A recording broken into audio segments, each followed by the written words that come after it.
Good evening, everyone. I'm Councilmember Rivas. It's good to see you all, unfortunately, over Zoom, and unfortunately under these circumstances. I hope we'll be able to meet together in person soon. Thank you for coming on relatively short notice. I thought it was important that we got together to discuss the recent shootings in our neighborhoods that have left 2 people critically injured over the last week. The first one was on Sunday on Villa Street near the community center. A 19-year-old was shot. And the second was just this Tuesday afternoon on Los Robles and Eldora, which is just outside of our district, but very close, especially for our neighbors in Orange Heights. So the format for tonight, we're going to hear from several folks who I'll introduce you to in just a moment. They'll each give a brief presentation, and then we'll open it up for questions. And I really do want to make sure we have time for your questions. To do that, the chat feature or the Q&A feature should be open. And that'll allow you to enter your questions, and then the relevant person can answer it. One of us, who I'll introduce you all to them right now, and I will chime in as needed.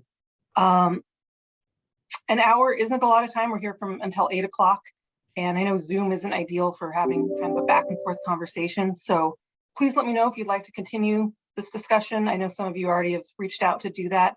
I'll drop my contact info in the chat. Actually, is that possible right now? Do we have the chat open? No, I can't do that. I'll let you know my email. It's just jerivas@cityofpasadena.net. Don't forget the E, or else it'll go to someone else in the city. So one more time, that's jerivas@cityofpasadena.net. So in terms of who we've got speaking this evening, we have Lieutenant Tagliaretti from the Police Department. She oversees a service area that includes our district, District 5. We have Community Service Officer Hilda Gerardo. She runs the Neighborhood Watch program in our district. We have the director of our IT department, Philip Sinclair, and the IT department is actually in charge of the whole, I guess, process and contract and implementation of the security cameras at Villa Parke. Before we get started, though, and before I hand it off to Lieutenant Tagliaretti, I do want to briefly just take some time to thank our police department for the hard work they do, of course, day in and day out to protect us and keep us safe, but especially over the past week. They've made some key arrests.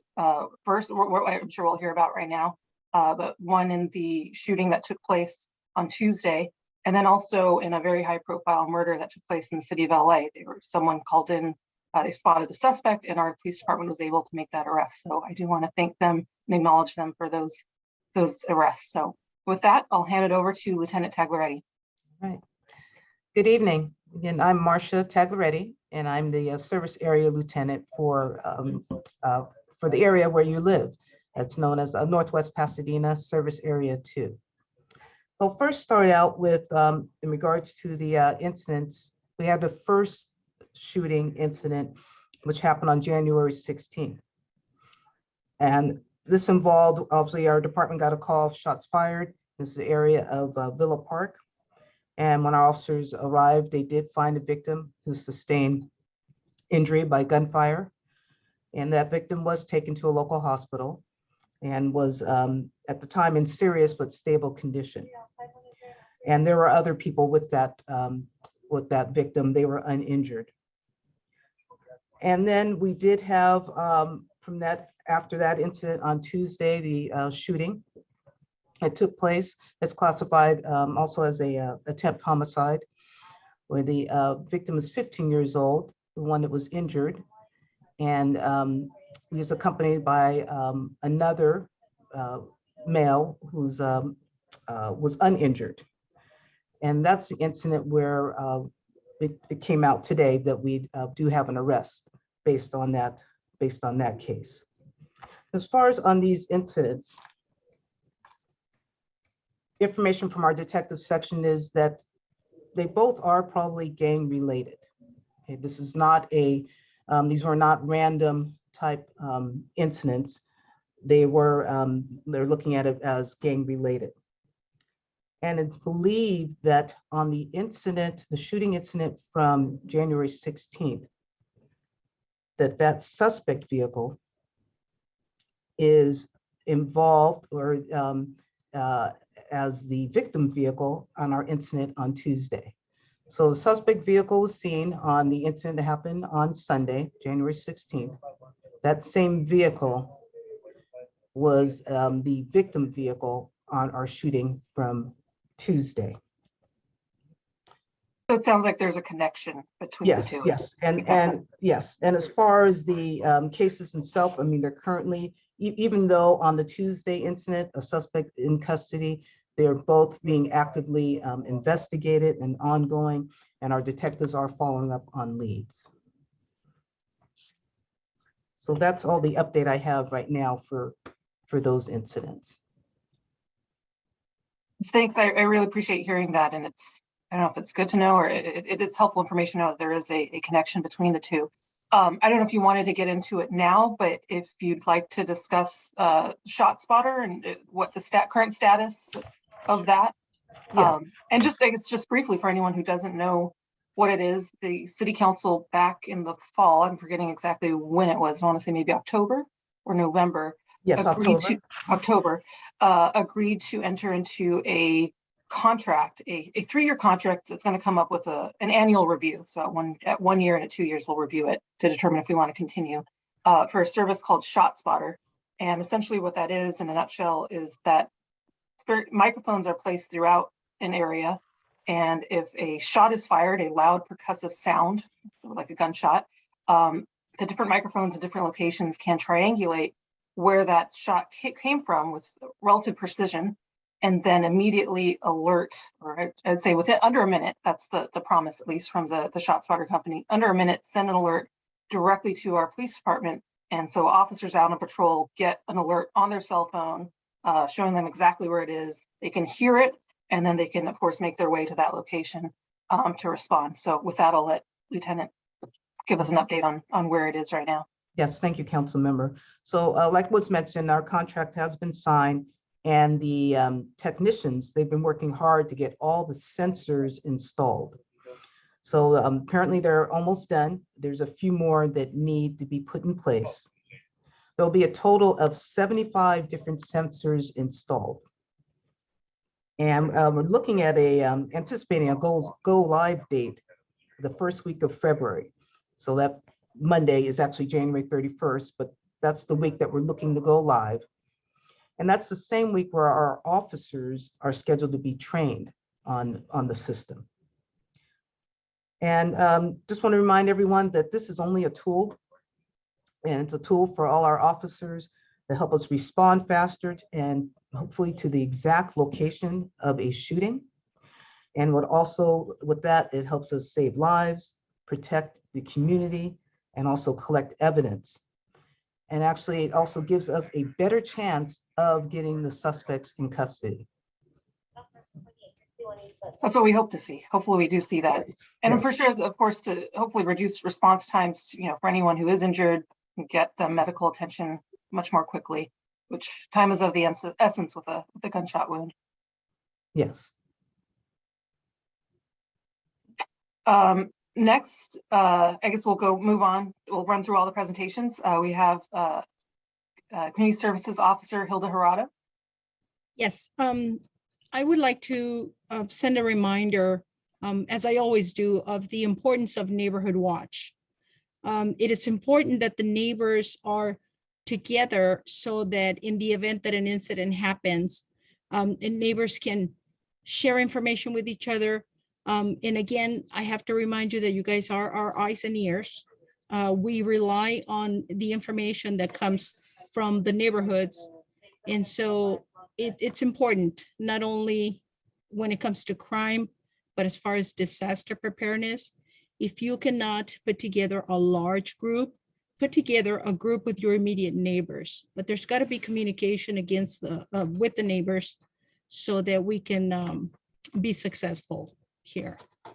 A good example is the Neighborhood Watch on Eldora.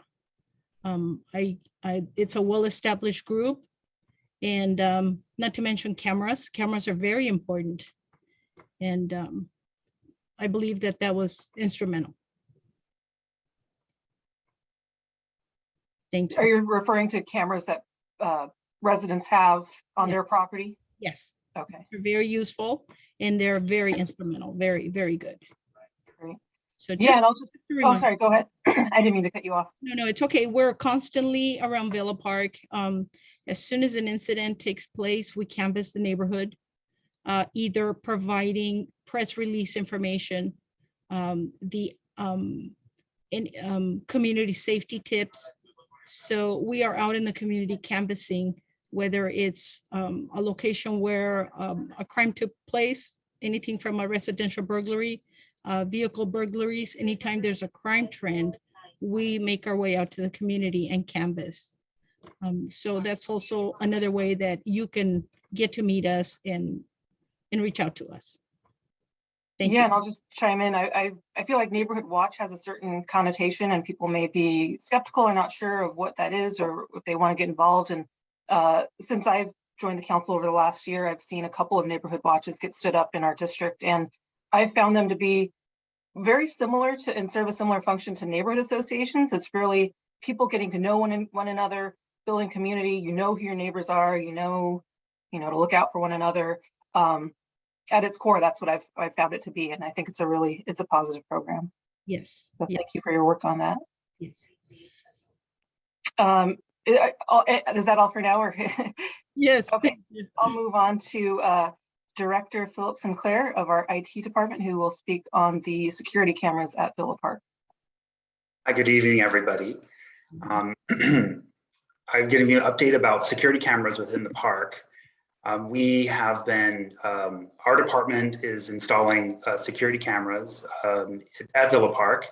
And a lot of this is really about just improving safety and security for park patrons and staff, and really to be a deterrent for any inappropriate behavior and any bad actors that are in the park. I have an image I'm going to bring up right now, which gives you a sense of where cameras are and where cameras are going to be installed. So just a moment.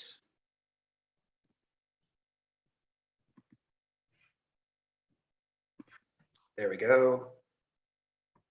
Hopefully that's visible. What you see here is just an aerial shot from the top of Villa Parke, where the fields are, down to the actual community center and Villa Street. And what we have here, if looking at this map, there are blue colors and there are yellow colors here. As a part of the improvements to the Villa Parke Center, which is in the lower right corner where kind of the blue markings are, 35 cameras have already been installed, and I think there's about 12 of them that align the perimeter of the building. And those were installed and activated around August of 2021. And so those are currently recording activity that is happening at the entryways and the little parking lot areas and a little bit into the streetscape as people kind of come in to utilize the park. The yellow areas are going to be the new cameras that are planned to be installed. We brought together a group of people last summer, community members in your neighborhood, to hear about the plans that we were developing for the yellow cameras, and to make sure that we were getting all the feedback from everybody. So based off of 2 community feedback meetings and working with some security vendors, a plan has been produced to create or to install 11 cameras, and that will be throughout the park grounds, and will record multiple points of view, and especially the entrances of the park. And so what you can see here in this diagram are the visuals. So there's this little triangles of where the cameras are pointed and what they are supposed to be collecting. Now this is a mock model, and there's a lot of trees and other things in the area, so they may not be as broad as coverage as we like, but once we're on the ground and we're installing things, we will fine tune them as much as we can to get the best angles and view.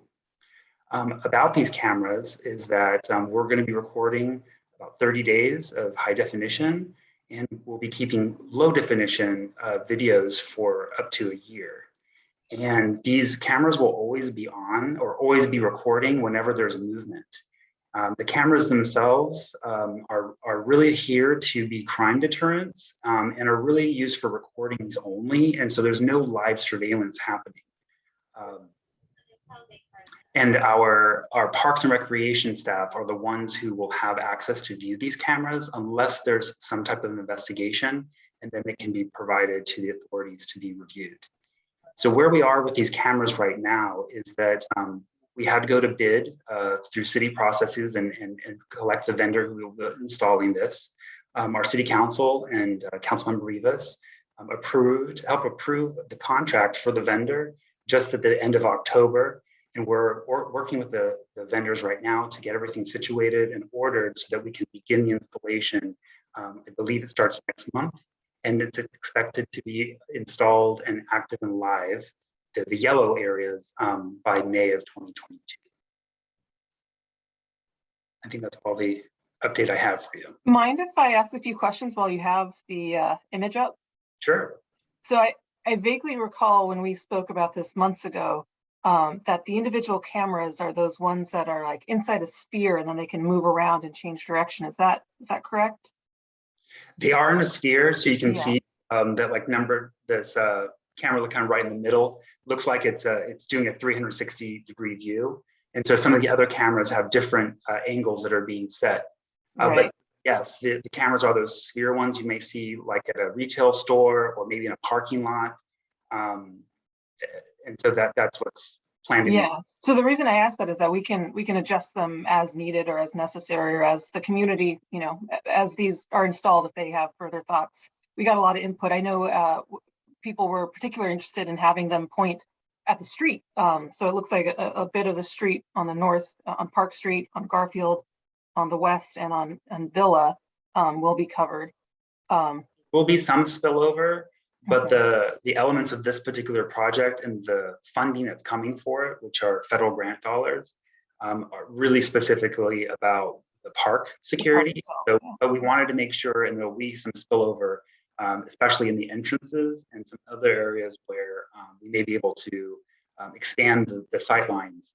But we have to be, but to your question, we're going to see the results of it, and then we'll be able to make changes depending on what the field of view is, and also trying to get around some of the trees and things. So we may have to work with our public works crews to maybe prune some trees and things to make sure we're minimizing as many blind spots as possible. Got it. Yeah, and you mentioned, the deterrent factor. That's something I was very interested in. I know many residents were interested in as they were providing their input.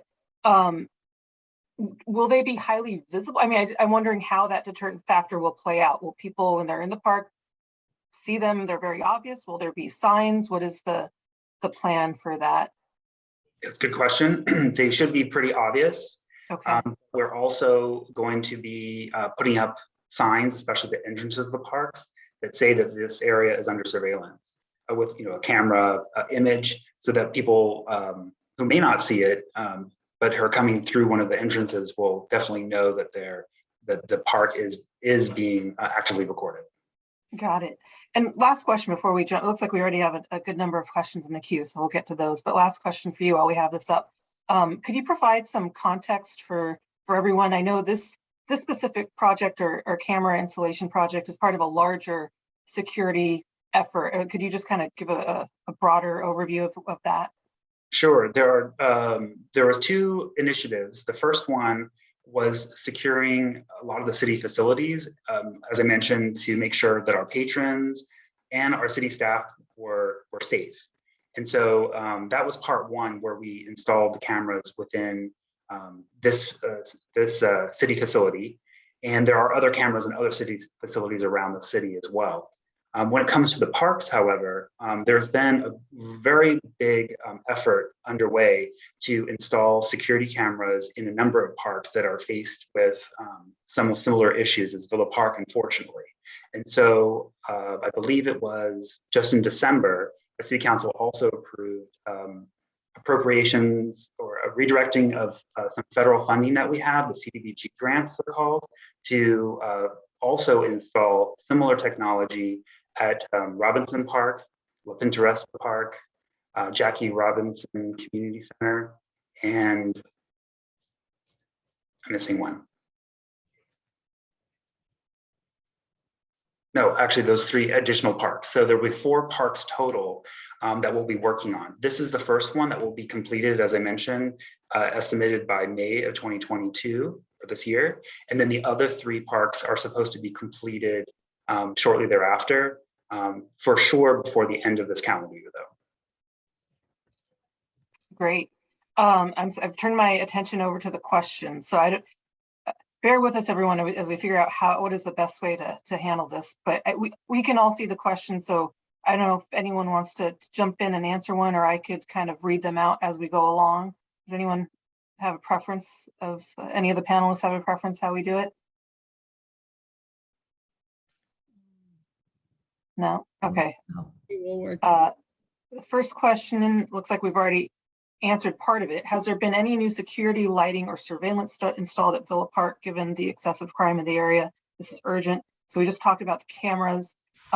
Is there any, we don't have anyone from parks, but does anyone know if there's any additional lighting has been installed? I'm not aware of any. No. So for sure, the security cameras, lighting, or I believe lighting is staying the same. Of course, right now, the park is going through the Garfield well, not expansion, but re-drilling of that well. And so there's that lighting exists at the moment, but that's only temporary. Will there be more patrolling? That's a great question. I believe the answer is yes, but I'll let Lieutenant Tagliaretti expound upon that. Yes, we do regular patrols at Villa Parke. We have officers that they go out and patrol, and they're part of our violence reduction effort known as VRE. And these are officers that aren't working patrol. They're not assigned to patrol, but they do patrol the areas that are of concern in Northwest Pasadena. That includes as far as Villa Parke and other areas. And we try to staff that position every day during the week. And we try to do our best. And then we have officers that work within the service area that, again, this is Villa Parke is part of their area that they need to patrol. They know that, and as well as including foot patrols. Thanks for that. Yeah, I know, I've been on the council for about a year, and right after I was sworn in, we had that shooting on February 14th of the young boy right near the park. But since then, it had been relatively quiet around the park. At least there hadn't been any shootings. And so it's really disappointing to see things coming back, but it's good to hear, patrols are going to be stepped up in that immediate area. And it is encouraging. I know I was very encouraged, at least, once arrests were made for those prior shootings last year, it did quiet down. And so I'm cautiously optimistic after this arrest. There's suspected and innocent until proven guilty, but cautiously optimistic that these arrests will help things quiet down and we won't see any more shootings. So answered that question. Is someone from the city evaluating Night Scope, which is being utilized by Huntington Park and has had great results? I'm not familiar with what that is. Does anyone on the panel know what that is? Whoever asked that question, feel free to shoot me an email to provide more information. I'd be happy to look into it. Again, my email is jerivas@cityofpasadena.net. Next question is a shooting. Oh, wait, sorry. Someone asked, is the shooting on Tuesday retaliation for the shooting Sunday? I'll let Lieutenant Tagliaretti answer. I know the investigation is ongoing. You can't really share too much, but you did say there appears to be a connection. That's what our detectives are looking at, as far as appears to be a connection. And again, it's probably gang related. So I don't know for sure if it was a retaliation. Right. The next question is whether it involves a specific gang. I don't know if that's something you would even know or be at liberty to share, but that was another question. No, yeah, I do not have that information about the Okay. specific gang. Next question, is District 5 the only district installing the shots fired tool or Shotspotter? Are these sensors something that are visible to citizens? So no, it's not just District 5. Basically, when I believe not the Sheriff's Department, the Police Department reached out to Shotspotter, they provided all our data that we have on shootings that have taken place over the past number of years. If anyone knows the specific number, I want to say 3. Please correct me if I'm wrong. And based on that data, they determined what location to place or concentrate the microphones. And so I believe it's primarily or exclusively in districts 1, 3, and 5, so Northwest Pasadena. Whether they're visible, I don't believe they are. It's my understanding they're not supposed to be, or they won't be obvious. So maybe if you knew what it looked like, maybe you could spot it. But if you don't, you probably wouldn't even notice it. I'll let anyone else answer if you know. Yeah, that is correct, council member. The as far as locations, everything, it's confidential, and even as far as the police department, we don't know. All right. Another similar question: where will Shotspotter be placed? Will it be placed in those areas that have experienced more violence? And yeah, that's exactly the process that Shotspotter went into in analyzing our data of shootings over the last several years. How many neighborhood watches are in the Northwest? That's a great question for Hilda, if you know off the top of your head. I'm sure there's a lot. I don't have an exact count, but I would say 100 Wow. neighborhood watches. And that's what. Oh, go ahead. That's why we're constantly encouraging to build more neighborhood watches. What would you say is the average size of one, like a single block or longer, or what do you typically see? Or what do you encourage people to organize around? 3 blocks, and then we have the associations, which is a larger area. So the neighborhood associations that already exist separate from. Yes. Okay. So within the association, the ideal would be to have pockets of neighborhood watch groups, because that way the whole area is covered. So it's up to the individual who wants to start a neighborhood watch group. They decide how large or how small, because it would have to be manageable for them. And it's totally up to the block captain. They can decide on the size of the group. Got it. Yes. Next question, or is more of a statement, but I'll let Lieutenant Tagliaretti respond.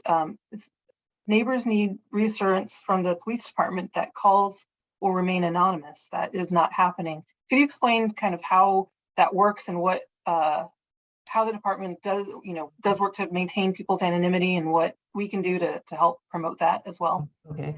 Well, when the call comes in, whether it comes into our non-emergency line or the emergency line, the dispatcher will ask if try to get information obviously from the caller, and we'll ask as far as your name and information. If that's something you do not want to provide, then that's fine. Then you just let the dispatcher know.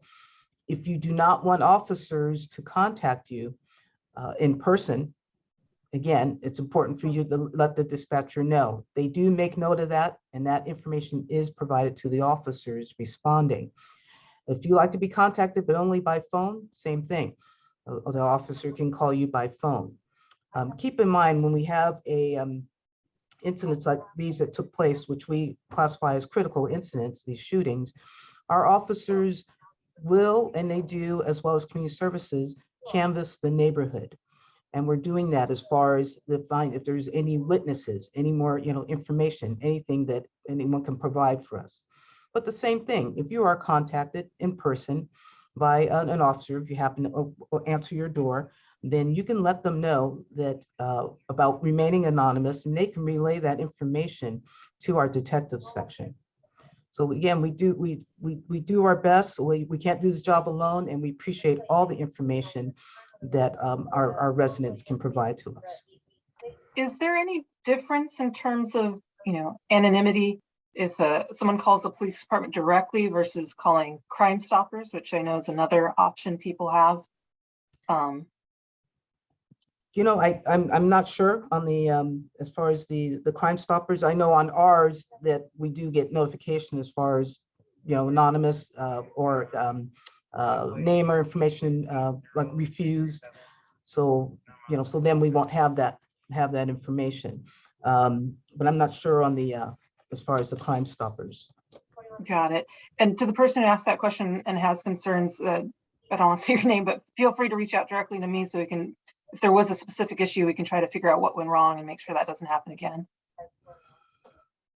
Can residents see a demo of the Shotspotter and how it will work? When should we expect it to be deployed, and what areas are covered citywide? So we answered most of those questions. Looks like in February, early February, we're aiming for it to be fully up. And then go ahead. Oh, and then Councilmember also mentioned that for residents, if you didn't see the presentation on Zoom from City Council, if you go back on the city website, you can pull up the archive City Council meeting from October 25th, and you would see the presentation. It was presented by one of our lieutenants. His name is Bill Grisafi, and he's our project manager for Shotspotter. But the whole presentation on Shotspotter would be on the archive. Yeah, it's up there. It was a long item, I believe several hours long, but the presentation itself was not that long. So if you want to see the police department's presentation that goes over it, that would be the place to see it. I do encourage you, if you have time, to listen to the whole thing. I think it's really important to hear what people thought about it and what people, what concerns people have. I shared some of the concerns, but I ultimately voted to support it, can give it a try, given everything that we've seen. And it is coming up for a 1-year review, 1 year after it's installed. So we'll see how it goes after a year. Next question, I guess, is more of a rhetorical question, but so community-owned cameras helped identify the culprits of the Tuesday shooting. So I think that was a yes, I think they're referring to cameras that residents had on their private property. Those aided in the investigation. If that's fair to say. Yeah, I don't have details on that. Again, I know officers, I was out there I wasn't on the, Tuesday shooting, I was there. I know our officers did canvass, and again, we do see if a resident has any surveillance footage or ring camera, anything that we can use. For Sunday shooting, which I believe was near the front of the community center, are you at liberty to share whether or not those security cameras caught anything or were helpful in your investigation? Yeah, I don't know if they caught anything, but when we do canvass, we do make note when we see surveillance cameras, keeping in mind the center was closed. So that's information our detectives will follow up and retrieve that footage. Got it. Next question is, can you talk about the fights at John Muir High School? Are those fights gang related? That's something I hadn't heard about. Maybe there's a connection to some of the violence we're seeing. Is that something you're aware of? Yeah, I don't have a lot of information on that. Apparently that happened earlier today before my shift started. There was a, if you're talking about a incident today at John Muir, and I don't know if it was gang related. I just heard there was a fight. And then as far as our department, we're asked tomorrow providing that extra service there on campus. Okay. Or in the area too, at the school.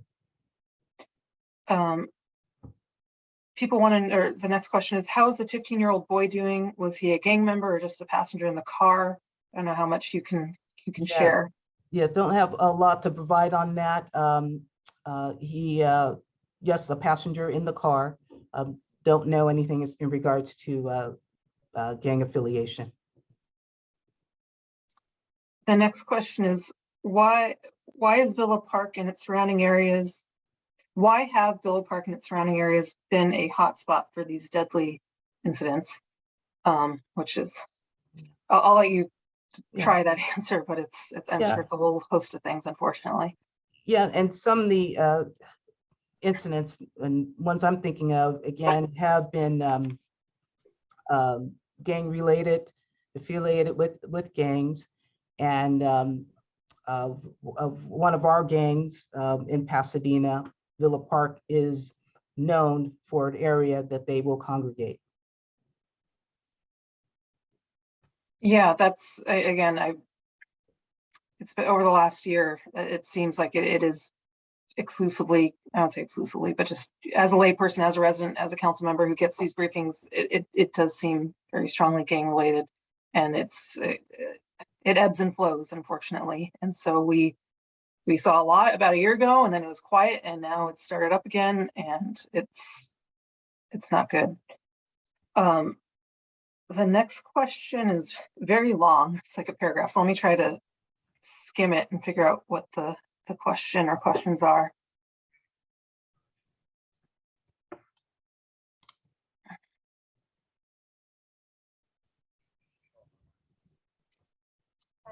Looks like they're asking a lot of similar questions that we've already discussed, but And one thing I'd like to touch on that question in regards to, The one we just did, or the oh, no, I'm sorry, paragraph? the paragraph one. Okay. And again, it's just talking about the overall safety, and as far as for Villa Parke, like I mentioned before, as far as we do have our patrols, and that's all our patrol teams, day shift, we have afternoon shift, which is our mid-watch, and evening works all the way through to 6 o'clock in the morning, providing patrols. And keep in mind, it's, yes, we're not always at Villa Parke, but it's northwest for service area 2, northwest Pasadena. But just to give you some information, December of last year, every month I have to do the my monthly stats for service area 2. And for Villa Parke, we had about 90 of our incidents involved officers providing what we call extra service, or they put themselves out there at the park. It may be out like busy, but they're providing service, meaning whether they're foot beat or patrolling the area. And the total number as far as incidents for December at the park were 100. So it shows you a good amount of it is our officers providing that service. And the service involves our park safety officers working, and they'll stop and do foot patrols, our patrol officers, and our officers working, what I mentioned was our violence reduction effort at the park, as well as our community services section. They also go out during the day at the park. Yeah, just to touch on that, I mean, in addition to the extra patrols and what you just described, I mean, just having the park be filled with people just using the park is that alone dissuades this sort of gang activity. So that's why we always are trying to plan as much as we can activities for folks to use the park and hold soccer matches and whatnot. I know right now it's hard, unfortunately, with the Garfield Well project, and also the community center renovations are ongoing. So it's been difficult, but you know, once those things are completed, the park is going to be even better than before, and hopefully we'll all get to use it a lot more than we have over the last few months. Looks like another variation of the question we got earlier, but I think more specifically, the person's asking if the fights at Muir High School today and yesterday are in any way connected with the shooting, or I guess either shooting. And it sounds like you don't know. Yeah, I do not have any information on that. Okay. Did the city capture any footage of the shooting on Sunday? And that's what I asked. You weren't sure about the cameras on the community center. Have the residents on Park, Garfield, and Villa been notified and consented to having cameras pointed at them? And then they explained that it looks like several of the cameras in the overview we saw could point towards residences. And maybe I'll let Phil detail kind of what process we went through to reach out to the neighbors. And I know that was a concern of a lot of people, me especially. I don't want to intrude on the neighbors' privacy. So if you could go ahead and chime in on that. Yeah, we're very careful about that. We do not want to be intruding on privacy. And so, as I mentioned in the diagram, maybe showing visual areas of the cameras as they were kind of developed in this plan. But once they're fine-tuned, they should not be encroaching on anyone's private property to see anything specific, like someone's face or any particular identifying information. Yeah, there's a lot of outreach done. I mean, and then just me informally talking to people, and overwhelmingly, I think every single person I spoke to was in favor of them, of the folks who live right immediately around the park, and was welcoming of it, which really put me at ease, because I know I don't want to intrude on any of their privacy, especially since they live right there. But they were very excited to have them installed, and I'm sure excited to hear that they'll be completely up and running soon. We actually had residents who came to the 2 meetings that we had, who actually asked to have them, because I think at first the plan was a little bit more conservative. They were saying, you know, they were going to face in the park, but residents wanted them to face the street. They wanted to have stuff captured, especially up on Park, where we had the shooting of the 3 men with 2 of them dying. And over on the Garfield side as well, residents welcomed them. So. Yeah, that's what I heard from all the folks immediately around the park, is that they wanted them, and if anything, they wanted more of them and pointed all over the street too. Is there a concern over vandalism of the cameras? I don't know. I'm imagining they're going to be high enough that that's not a concern, or should we be concerned about that? No, we have factored in that vandalism is a potential for any of the exterior cameras. And so we're making sure that the camera housing itself is strengthened, or they have special reinforced versions of them to deal with vandalism. And then we're also will be placed high enough. They're supposed to be placed high enough on the poles so that they're somewhat out of reach. However, we're going to have to make those adjustments, as I mentioned, because there's a lot of trees, especially around the perimeter. So we're going to have to figure out where's the best place to put them. Yeah, a similar question. If a camera is broken or damaged, is there a budget assigned, to handle that? Yes, there is. These cameras, like a lot of technology or any assets we have, need to have some care and feeding. They may get damaged by accident or on purpose. They may just fail themselves. So yes, we do have a maintenance and operations budget plan to maintain them. Another question for Phil. Says there needs to be more camera angles for the pathway leading into the baseball field. The homes that line the pathway are closest to this area, and there's always crime occurring at night in this private secluded area. So it sounds like you're explaining there'll be some calibration going on. I'm not clear if they're referring to the area behind the fence, because I know there's like a kind of an alleyway behind the residences, but that's not in the park. And so I would assume that our cameras would not be aiming over the park fence into a private area. But if to the extent they're talking about the part within the park, that's something we could work on. Right, that's great feedback. And like I said, we've positioned them to get the best field view. And hopefully what we see in the images that I showed before are close, but they're not exact, and we can fine tune to cover as much as possible. And then I would mention this before during the community meeting, if we think that we need more, we will then come back and talk about how we can even expand the footprint. But this was the first effort in trying to work within a budget that we all have to work within. And but nevertheless, I think that we've been able to capture like all the major areas, the entrances and so forth, to really capture anything that's happening around the park. Right. This question's for Hilda. It's when does the city plan to organize a meetup between all the disparate community watch groups in and around Villa Parke? And I'd be happy to chime in on that too. Go ahead. So we have a meeting like this, and thank you for putting this meeting together. That's a way of communicating. Our neighborhood watch block captains have my contact information.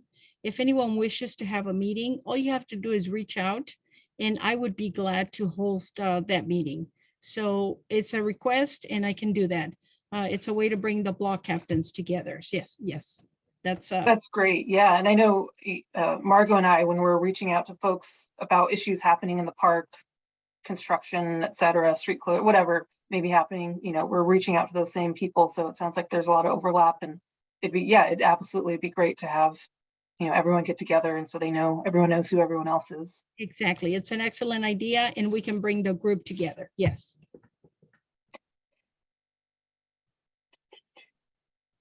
Next question. Thank you for providing plans and action the city can take after an incident. More importantly, is the city considering plans to prevent incidents of violence such as gang interventions? I think Lieutenant Tagliaretti maybe speak about that, but I do know we have had, and I'm assuming still do have, some folks working specifically in that regard under the city manager. Could you kind of expound upon that and what the plan is moving forward? I know we lost our old city manager, where we have an interim city manager, but I'm assuming the program's continuing, and I would hope it is, and perhaps even expanding if we need it to, or if they need additional assistance. Sorry. Yes, and that's something I could follow up on. I believe that is still going on. Again, people assigned in the city manager's office specifically for gang intervention. And as far as working with our department, we have detectives assigned a special unit that's called our criminal investigation unit. And that unit's all about as far as intelligence and getting intelligence as far as any type of activity that may be going on in regards to gang activity. But as far as the intervention part with the employees working for the city manager, I have to get a little more information just to see where we're at with that. I do recall hearing back after the shootings we had last year that they did play a critical role in kind of calming temperatures down and, you know, hopefully dissuading people from taking it further and retaliating more. And so again, that program does exist and they're doing good work, and I'm glad to see it's continuing. Looks like we got another set of questions for Phil. First one, are the cameras recording in all directions all at once or just one cone at a time?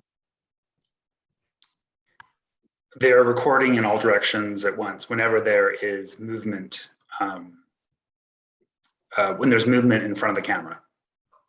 Okay. And you said they're activated by motion only, or are they just constantly on? Or does it depend on, I don't know, where in the park they're located?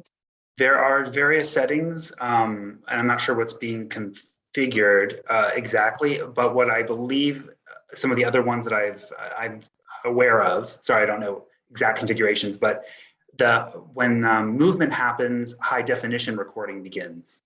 When there's no movement, it's recording, but it's a lower quality recording, so we have both of those feeds going on. Got it.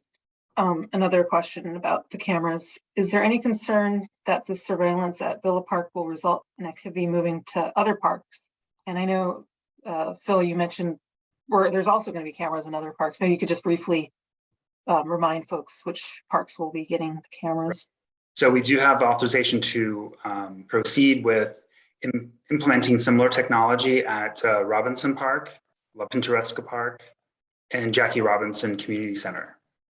So those projects are still being designed right now, but the intention is to have those all up and running by December or the end of this year, hopefully even before that, but that's kind of the outside time limit. Mm-hmm. Lieutenant Tagliardi, is that something you see, as in law enforcement, that if one area becomes, I don't know, more surveilled or increased patrols, that it just moves over, or what can you expect to see from that? Or it's hard, I'm sure it's hard to say, but in your years of experience, what have you seen? I guess it would depend on the, again, that type of that activity. I mean, I haven't seen it, not necessarily. I mean, as far as, okay, now this area, okay, is an issue, and now moving on to another. Mm-hmm. I mean, overall, it's, we're hoping, in which it has, helped in other areas as far as deter, crime. Right. The next question also about cameras. How about the back of Los Robles? Again, these homes line the park and are located closest in proximity to the park. I don't know, Phil, if you have anything to chime in there. I know the cameras would be limited to the park itself, and so they wouldn't extend, into the homes or the other side of the homes on Los Robles, but maybe I'm not quite understanding the question, but feel free to chime in. Right, I'm not exactly understanding the question either. I think that we're going to try. I know there's pathways for sure on the backside, and so there are some cameras that will pick up anyone who's moving through, let's say on the east side of the actual community center, or on the backside of the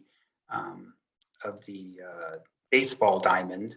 And so while there's a small area where there isn't a camera covering at the moment, we think that we'll have enough people showing who's coming and going, and also the presence of the cameras as a deterrent.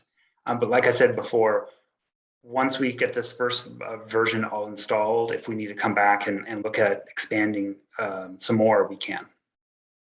Yeah, and again, I'm really hoping we see a deterrent effect, that people think twice before doing, committing acts of violence in the park that they think, hey, I'm going to get reported. Why would I do that? In the future, will there be any viewing of the streets? I think we sort of touched on that the intention is not to do the streets, but some of the streets will be captured. And of course, the cameras we can move them and tweak them. And so in the future, we could, potentially do that. Is that fair to say? Am I missing anything there? I'd just add that I know there's interest in others in the neighborhood to potentially use Ring or their own surveillance and sharing that information.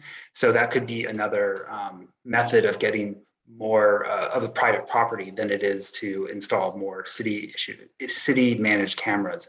But anyways, I'd say that this is our step one in this element, and depending on what happens in the community and what more discussions take place, maybe there is room for more discussion around more cameras and elsewhere. But I'll tell you one point to make too. Villa Parke is actually the first city park to have cameras installed in the park itself. And so, and this was really to help improve safety and security concerns. And this is, I'd say it's evolving. I would say maybe even 5-10 years ago, no one was even thinking about putting cameras in the park. People really wanted a lot more privacy in the park. They didn't want this kind of technology there. But because of the circumstances, things are changing in the world. And so there's a much more interest in the park. So I think that if this is a successful deterrent, I think that future conversations could be had about how this program could be expanded into other areas like streets. Yeah, I know for sure, as the technology expands and cameras are just everywhere, you can't walk the street without being recorded by a dozen cameras. And so I know people, while they still have privacy concerns, and they probably are less concerned than they would have been, 5-10 years ago. Thanks for bringing up the Ring cameras. I believe Councilmember Hampton brought up that as a possible solution. I know other cities have entered into some agreements or contracts with Ring to get discounts. I'm not really sure on how the arrangement works out for the residents to get Ring cameras. So he raised that, so that may be something that's coming before the Public Safety Committee and perhaps ultimately against the council. I'll wait to see, what that is. At this point, my initial thoughts are, as a private citizen, as your neighbor, by all means, have cameras, have lights. I have 3 cameras around my house and floodlights. So if you walk up my driveway, the floodlights turn on and you can see you're on camera. And so I definitely encourage people to explore that. I think it's a good security tool. As for whether the city itself should partner with a private company like Ring to do it, I have some reservations and concerns, but we'll see what comes from the discussion. And so if you do have thoughts, if you've heard about other cities that have done it, again, feel free to share those with me. I want to hear from you. It sounds like this is something that's going to be coming up for discussion.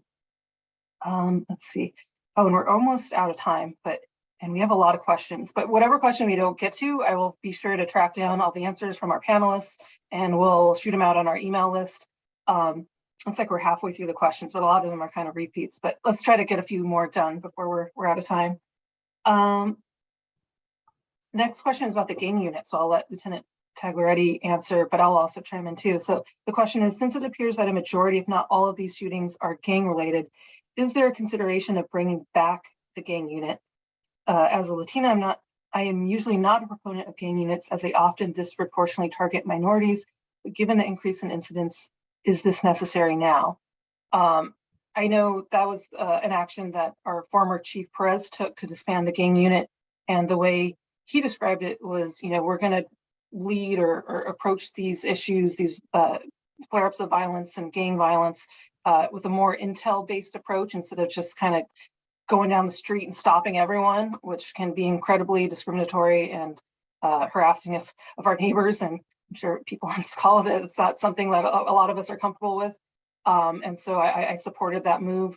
So I personally am not in favor of going back to that model, but if there is a new or different model of gang unit, I think it's not like this person, I'm open to exploring it. So maybe I'll let Lieutenant Tagliaretti talk a little bit about that. I'm sure it's something the department, the command level of the department is always looking at. Yes, thank you, Council Member. yes, as mentioned, what we have now, I mentioned our criminal intelligence unit, and the focus is intelligence-led policing, as far as getting the intel, finding out exactly what's going on with the gang activity. The way technology is today, I mean, that is the best way. And as far as our adding more of our officers, along with that is our violence reduction effort of having officers visibly out there going, working, patrolling these locations, areas, Villa Parke and our other areas where we've had issues with gang activity. So nothing yet as far as bringing back a gang unit. We are still keeping and moving forward with our intelligence-led policing. Great, thank you for that update. Okay, try and stick a few more questions in, and again, I'll work to get all the answers that we didn't get to and share those with the email list. Someone's asking to make sure if the lights work. I'm not sure what they're referring to, but we did talk earlier. We haven't increased the amounts of lights in the park, but as the Garfield Well project finishes and the community renovations finish, that's something, of course, we can explore if we need more lighting in the park. Have there been any developments or information regarding the shots fired on December 18th, 2021? So about a month ago on Los Robles, also the 1800 block. I don't know if Lieutenant, if you have any details on that, or we can always follow up with everyone with that info if you have any. Yeah, that case has been assigned to one of our detectives. No updates from that incident. Obviously got a call of shots fired, and our officers did discover that evidence of a shooting. Nobody was injured, but again, that case is being currently investigated. Great. Is there a map, I guess for Hilda, is there a map showing where the neighborhood watches are located? A map, there is no map.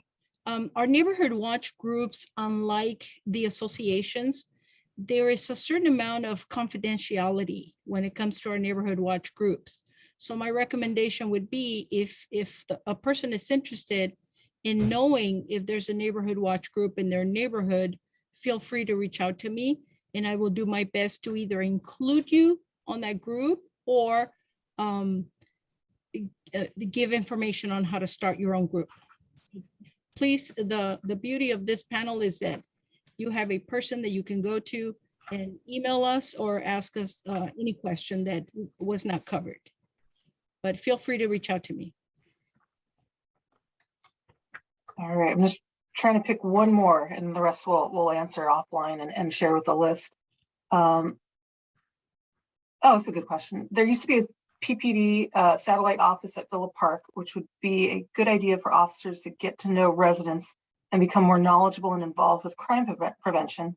Is there any possibility of instituting a satellite office again? I know I've had conversations with our former chief, and he let me know that they used to be more of like a location for officers to kind of sit down and write reports, but it's still a good, just have to have that presence and to be around and see folks. Could you fill in people what was there? Maybe I'm not just fully describing that right, and whether there's any plans to bring that back. Yes, we did, because we have a couple of what we call as our substations in Pasadena, and we did have that. That's something that can be looked at again. And what the substations are for, like was mentioned, officers, instead of coming to the station, having another place they can go to, equipped to use computer if need be, and write reports and finish up their investigations. So that's something I would have to check on as far as if there's anything coming up for Villa Parke. Yeah, especially as the community center gets reopened, it might be a good spot for officers to just get to know folks who are coming and going, and people get to know them as well. Fortunately, we're out of time. I want to be respectful of everyone's time. We could be here for hours. Again, this Zoom meetings are not really conducive to the back and forth conversation, which is what I want to have with all of you. So if you do want to follow up and have a conversation, again, several of you already have in certain neighborhoods, certain areas. So we'll be making the rounds. If you want to just hop on the phone and have a conversation, please shoot me an email. We can set that up. My email again is jerivas@cityofpasadena.net. And again, we're going to work to answer all the questions we didn't get to. Looks like we got through half of them and we started to get a lot of repeats. So I think we got the bulk of them. So I want to thank all our panelists for joining us here today. Thank everyone for attending. Again, this is a really unfortunate situation. I was really disappointed to see the shooting we had on Sunday. It just felt a full year without that, and now it's starting up again. And but I am grateful that we already made an arrest again in that case from Tuesday, and so hopefully make another arrest and find the suspects, and those people are held accountable, and things can quiet back down again. And with that, I'll just say good night to everyone, unless anyone else has anything they wanted to add that I missed or anything to share with the group. Well, thank you so much, everyone.